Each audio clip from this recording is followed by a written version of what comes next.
Mitipon-tipon laring migit at 30 pengari kambering karelang anak inya pong Sabado, January 27 king capital town Ciudad San Fernando. Para ya po kano iti king pamanyulong ning kamalayan daring sabla dikil king social acceptance karempong kayanakan na Mickey Down syndrome. Mi kamustahan laring pengari king merapat a meet up at dinakera mo naman ing karelang kwento ang pong sitwasyon kareng kaparara. Mika awareness lamo naman ding pengari dikil kareng bage aneng misan era intinjan kareng sarili ng anak.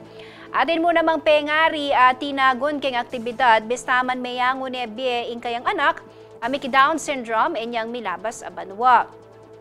King makanini nga paralan kano balamo ikit ning pasibayo ing kayang anak uli ning para-parehong facial features dareti.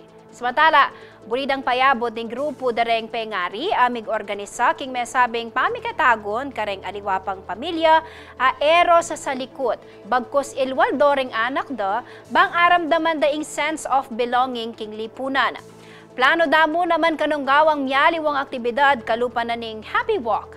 Nasa ramo namang makapantun Mickey Maya Papuso para po kareng karelang mangailangang maopera at aliwapang pamangailangan dareng anak Mickey Down syndrome.